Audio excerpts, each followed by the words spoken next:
And we're back. I'm Bill Hellkamp of Reach Development Systems, and with me is Professor Scott Plum of the Minnesota Sales Institute. What makes you different and better? Different does not mean better. It just means not the same as. Could be better, could be worse. Why should someone buy from you and buy from you today? So open your mind up to wonder and imagination as Bill and I discuss creating a strong value proposition and much more on episode 443 of Get in the Door podcast.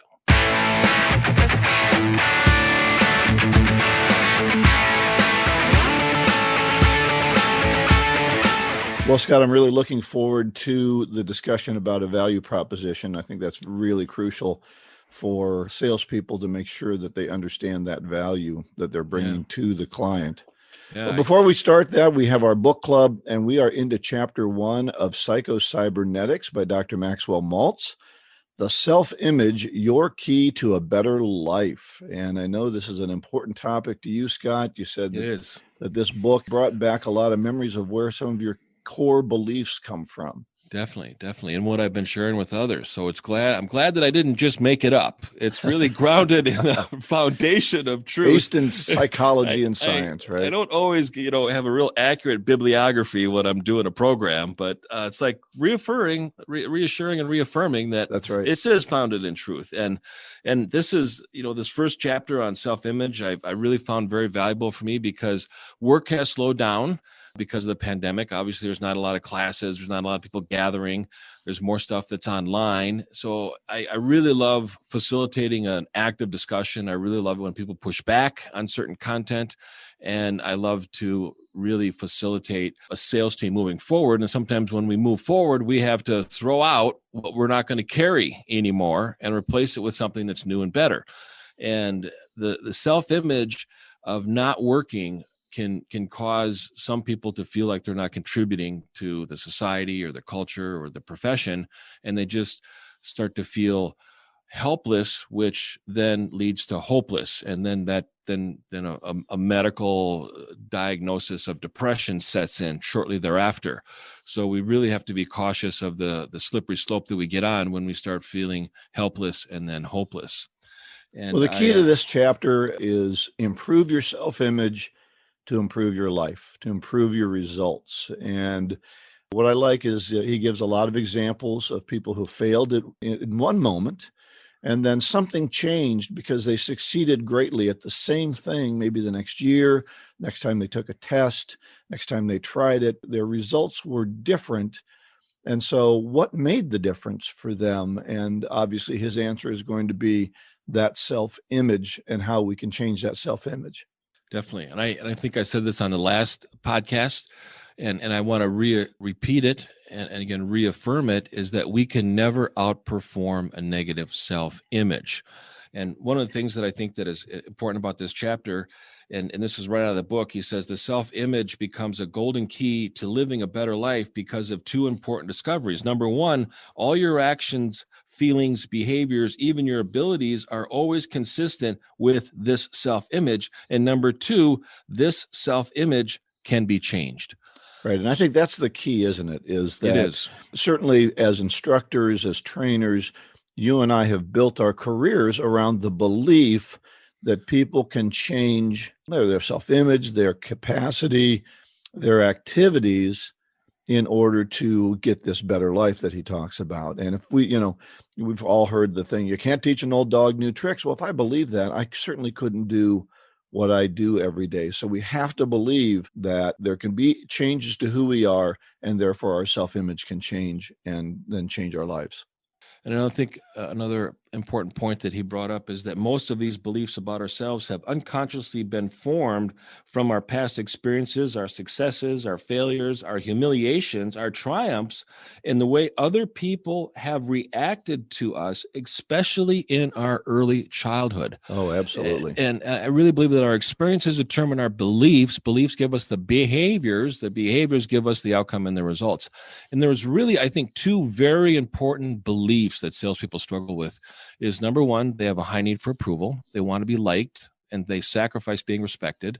And this is something that maybe they were taught and trained early on in a sales career, is that people like to buy from people that they're like, that they Well, I like, think that are like them. I think perhaps people who get into the sales profession may have that as one of their innate traits, right? Is that they want to be liked, they like to be with people, they like to please people. And so again, I think it's more important than the necessarily early training you get. It's what happens in your childhood. We tend to spend a lot of our lives, I think, overcoming the mistakes of our parents and our coaches and other things that people have said to us that form an image of ourselves that is hard to get out of our head. And finding that right self-image that we can believe in can be important.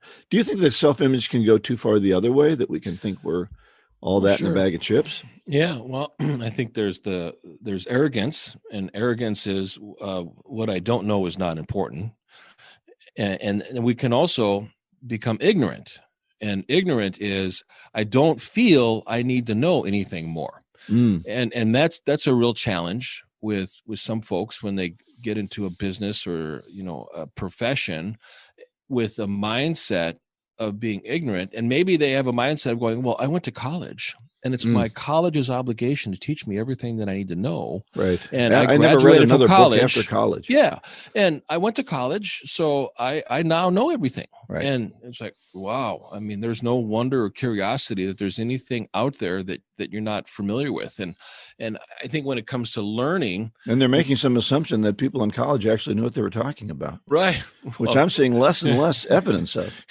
It seems like people in college have never left the building. That's they walked right. in at 5 years old and they never left the building. Well, I see a lot of people, when we teach, we certainly see different learning styles. And I see that school lends itself to only one learning style, people who enjoy a lecture and can take information in, and they're not very hands-on. If you're hands-on, they go to trade school. If you want to learn something like that, go to trade school. Right. Yeah. And they're very dismissive of different learning styles, and they keep perpetuating the same thing. Well, if you're going to become a college professor, you better learn how to lecture. And most of them are boring lecturers. And so all they do is attract more people who are as boring as they are. Right. Right. I think it's become a real, well, is cesspool too strong? Maybe not. No, well, that's a little profound, but let's save it for group, Bill. Save it for group. All right. Well, you've got plenty of group stuff you could do here, Scott. Exactly. Anyway, so to get into this chapter some more, I'm really looking forward to the book, which then is going to teach us how we can change that self-image. Because one of the things that I don't believe it's easy. I think you're always drawn back into your old self-image. And so I'm wrong in that. So he talks about turning your creative mechanism into your success mechanism. So I'm really anxious to see how he teaches us to do that. I think it can be easy. It can be easy when it's conscious. It can be very difficult if it's unconscious and we think that it's just going to happen naturally without us doing any work. The work is being conscious of everything that we feel and think, so that we are able to identify the negative self-talk, change our self-image, and with that, we're going to be changing our behavior. And then we're going to change how people interact with us. And we're going to go through some of the experiences of our actions and how people reacted to us as a child and relive that as an adult. And guess what? We're going to get a different outcome. And we're going to be dealing with more of an adult-adult relationship versus a child-adult relationship. And if you've ever studied some of the transactional analysis, some of those folks know what I'm talking about. And the parent adult sounds like group to me. It's a little bit. It's from a book. I'm Okay, You're Okay. Way back when, and I think it was written in the 70s. But it really changes the interaction. Do you have anything more you want to add, Bill? I had two more points I want to make, and then go ahead. On. Go ahead. We'll wrap this up with your points. Another thing that I really liked in the book is this is right out of the book: is the self-image is a premise, a base, or a foundation upon which your entire personality, your behavior, and your circumstances are built. So everything that we do is based on our self-image. It's the foundation of who we are. And then lastly, and that brings up my point, right? If it's this foundational, how easy can it be to change it? It's not like throwing a switch. And so that's my concern is that you're going to always be drawn back to this foundation that you have. that for some unconscious reason you still believe in? Well, it's a soft foundation, so it can be changed, like software can be changed. So we need to think about, how do we want to act tomorrow? And we need to change the way we think and our beliefs in order to change the actions that we take and the behavior and the habits that we form. So staying conscious is important. Yeah. Otherwise, Conscious change.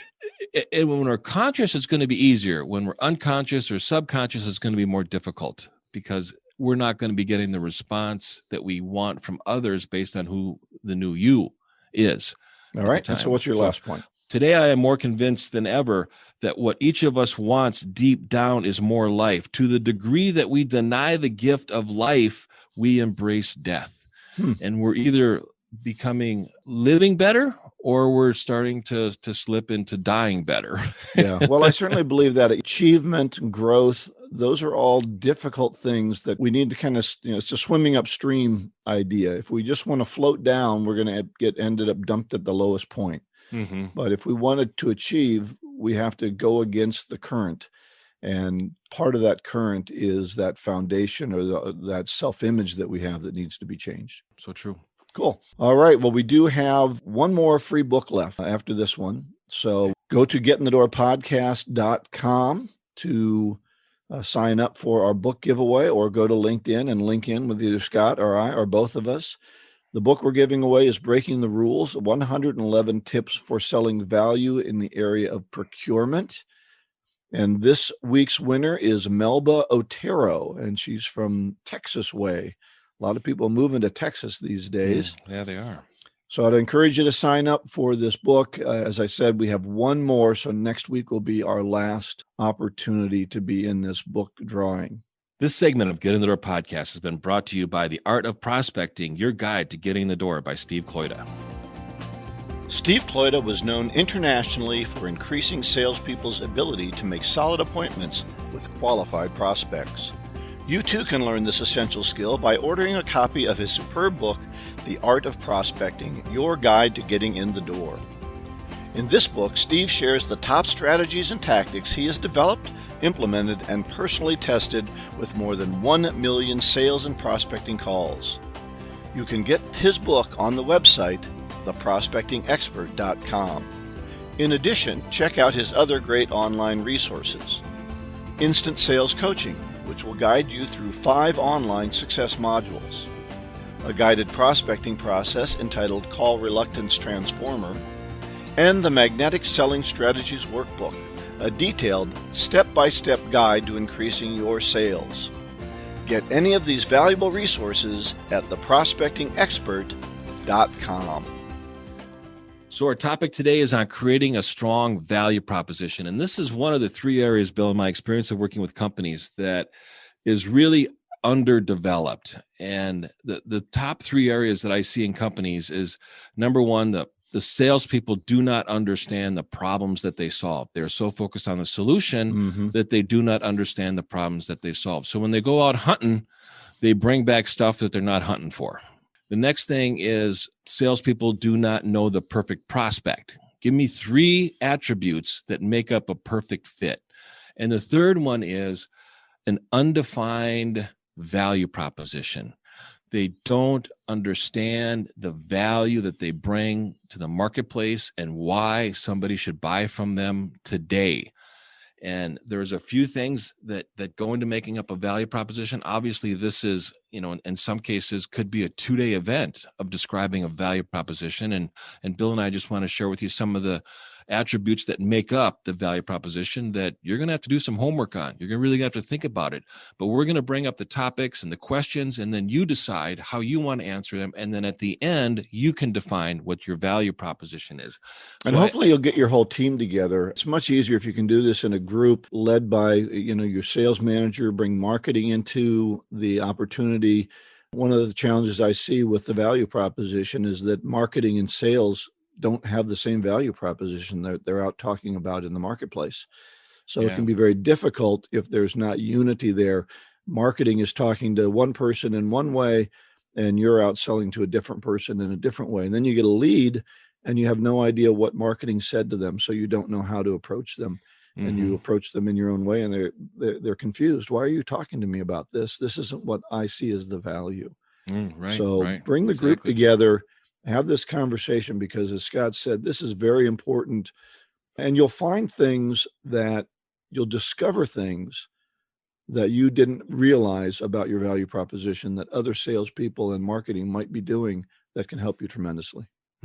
This is one of the advantages that I always say when somebody's asking me, have you done any work in this industry? And I go, well, let me think about that. And go, come to think of it, I haven't done a lot. I think I've talked with some folks in it, but I haven't really worked in it. And they go, well, why should we hire you if you don't have any experience in this industry? I said, well, because I have experience in sales development, and I have experience in human behavior into how they purchase, and working with your salespeople and how prospects purchase is what I want to develop them on. I can uncover the product knowledge within the system easily, but the benefit of that is your salespeople don't sound like everybody else in the industry. Right. If one of your biggest challenges, you're doing things the same way everyone else is doing them, and that's not necessarily the most valuable way to do it. Well, when the salespeople sound the same, they start to turn their own product or service into a commodity. You talk to somebody in the telecom business, and they all sound the same. And they all want to undercut the other one on price, et cetera. And they all want to use the same lingo and try to use the same closing techniques that frustrates prospects. Nobody sounds different. Nobody repositions the product differently as a value instead of a commodity. Well, maybe one of their problems is they think that product information is the key to sales, and therefore they continue to hire people that have already been in the industry and failed at it. And they keep hiring them from other companies and keep hearing the same message over and over. Totally agree with you. And product knowledge can be very beneficial in adding confidence to salespeople when they go out into the marketplace. Here's the problem with product knowledge is if you get so concentrated on product knowledge and the solution, and you're not familiar with the problems, you're not bringing up problems that the prospect has in order for the solution to stick to the problem. And then when the solution sticks to a problem, value is defined. But like I said, salespeople don't understand what the problem is. What are the questions that they should ask so they can develop this value proposition? I think it really starts with what is the reputation you want in the marketplace? What do you want to be known for? Is the first step in creating a value proposition. Define your marketplace so that you're really concise on it, and then write down 3 words that you want others to use to describe your company in your absence. Now, what you may find when you do that is that those 3 words can sound like everybody else. So they are interchangeable between different companies and different industries. Is that true? And that's what we keep talking about, right? Right. That's what they find. So now they sound like everybody else. So here's the definition of a value proposition. A value proposition is a promise of value to be delivered, communicated, and acknowledged. It is also a belief from the customer about how value will be delivered, experienced, and acquired. A value proposition can apply to an entire organization or parts thereof, or customer accounts or products or services. So when we focus on the definition, now we're really able to work on completing that equation by plugging in different attributes. And so often we just think of our product as the value, right? So an example I use is when I go out to buy a drill, I don't really want a drill. I want a hole. Right. I can't buy a hole, so I have to go out in the marketplace and find a tool that will deliver for me the value that I need. And that's a drill and a set of bits, and now I can drill into the things I want to drill into and make holes, or I can screw screws in. Yeah. So sometimes we only think about the attributes of the tool. Well, it's fast and it's rechargeable and it's orange and it's got its built-in chuck, and all these things are the attributes, and we think that's the value. And we start talking about all those things, and they're adjacent to the value, but that's not the reason I want that tool. Exactly. It's like insurance. We don't love buying insurance. I mean, there's no affinity towards emotions when it comes to insurance, unless it is translated to reducing risk, giving and delivering peace of mind. Now we feel like we're a little safer and we're reducing the risk because we have insurance. So that's the benefit of insurance, is peace of mind. That's what we sell, is peace of mind. Yeah. So Yeah, I think it's interesting that we really get off target on what customers are buying. To bring up insurance, I had my insurance agent call because they have increased my rates. And I said, look, you guys are killing me. I've got too many insurances. And all they did was talk about lowering the value in order to lower the price. And I said, that's not where the rubber meets the road here. You're increasing my prices in a ridiculous way. And they never talked about the value of insurance, how important it was, what it really gave to me. They just got stuck on price. yeah, I think And as a customer, I'm going to drive them toward price. well, that's what they're selling too. How many insurance agents say, hey, I'll give you a quote, maybe I can save you money? Mm-hmm. That's how they drive their entire industry, is they lead with price, which is turning your product into a commodity. Yep. Watch every Geico or what's the other Progressive commercial. Exactly. We can save you $300. Right. Until you file a claim, and then you realize that you're buying on price, not quality, or not the return on a policy. And then all of a sudden you're finding the holes in the coverage. Right. So I brought up earlier, but we need to first think about what problems do we solve in the prospects when it comes to a value proposition. And then what is the cost? What is the impact? What are the consequences? What's the risk if not fixed? And here's the question I think we really need to ask our prospects in our minds before we really present what we do is, what is my prospect experience in the absence of the value my solution provides? If they did not buy from you today, what would they experience? When you talk about the solution, it has to stick to a problem in context. So when you're adding context to a situation, and maybe you're creating 3 scenarios, you're applying your solution to those 3 scenarios, and the outcome of what they would get when the application is committed to. Now you're really talking about what the benefit is, what the value is, and the cost, consequences, and risk reduction of it too. So, and the impact is the key to creating new clients who aren't using your product or service currently. If I already saw the value and the impact, let's say, for example, one of my clients sells equipment for working at heights, right? And so I might wear a harness because I have to, but I may not understand the impact of a quality or a more expensive harness. So I'm buying my crew $100 harnesses that will carry the impact, but also cause major injury to them if they fall from more than 6 feet. Whereas if I have the right equipment, my people fall, they'll still be on the job the next day. But if I'm not understanding that impact, I'm not going to make the change to something that's more costly or seems more costly because all I can see is the dollars. So then how are those solutions unique? I think that's really crucial. You mentioned that as well. Yeah. The solution that you offer has to be unique. When it's unique and it's not offered by anybody else, now you're delivering value and not a commodity, because a commodity is everybody offers the same thing and it's just purchased and sold on price. So what makes you totally unique? And then you have to make it easy for somebody to buy from you too. And when you make it difficult, they're not going to be fighting that battle. They're going to be going someplace else. Yeah, I see that a lot. Companies have their rules, and their rules are for the company, not for the customer. And I'll give you an example. I'm forced to shop at Sam's Club once in a while. And when I check out, using my own checkout because they don't want to pay people anymore to check you out. Yeah. And then I go to the door and there's a person there who basically frisks me to make sure I'm not stealing anything by scanning everything in my basket. The other day I had to take actually stuff out of my bag so they could scan it to make sure I wasn't stealing from them. Wow. And I can't tell you how much I avoid them as a company, because every time I go there, they make me feel like a criminal. So that's an example of not being easy to buy from. I have to scan my own products, and then you basically accuse me of being a thief on my way out the door. Right. I think I might have shared this in past episodes of the podcast, but the difference between Sam's Club and Costco is that Sam's Club has an attitude of how can we save 5 cents? Costco has an attitude of how can we add 5 cents of value?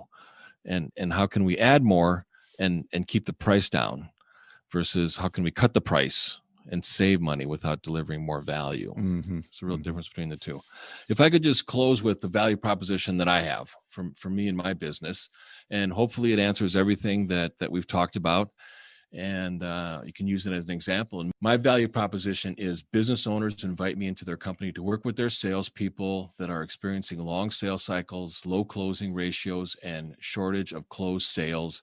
Sales managers have missed revenue projections and lost market share with plenty of excuses, and business owners don't know what to do about it or where to start on the solution. And that's how I describe what I do to other people. And it covers the different industries that are different roles. It covers the activities within those roles. It creates a scenario that people can engage with and understand the application of the solution. And then to make it easy to buy, just give me a call. Go to my website, mnsales.com, and I promise to respond quickly to any calls or emails. So thanks for listening. All right. Well, we have some resources. Scott, you have a video, Selling is Your Reputation in Action. And I also have a blog on how salespeople turn their product or service into a commodity. Yeah, they complain about being commoditized, and the first thing they lead with is price. So yeah, bingo. I have a 2-minute selling tip. It's number 21 called Change the Value Proposition. And we'll link to that as well. This segment has been brought to you by the Jumpstart Sales Coaching Program, presented by the hosts of the Get in the Door podcast. Business is heating up, and now is the time to get back on the selling track. While others wait for the market to improve, prospects and opportunities await you now.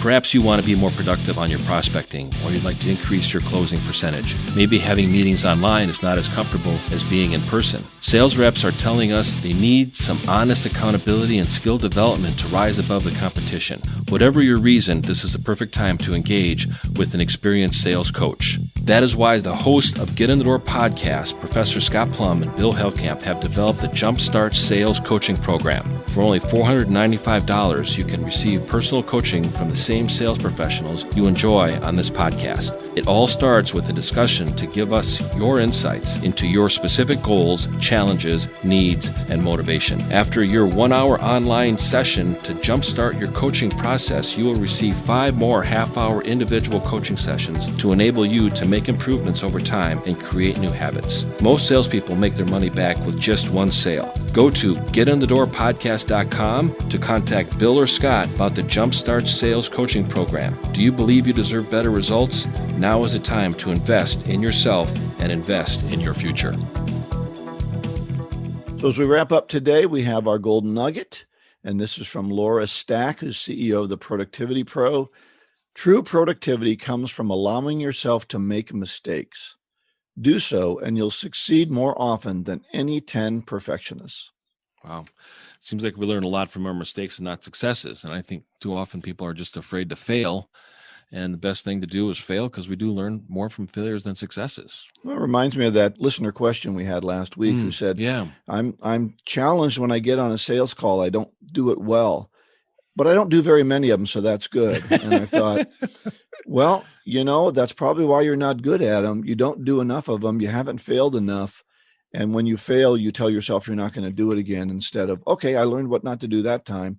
Let me see, how can I organize myself better? How can I ask better questions?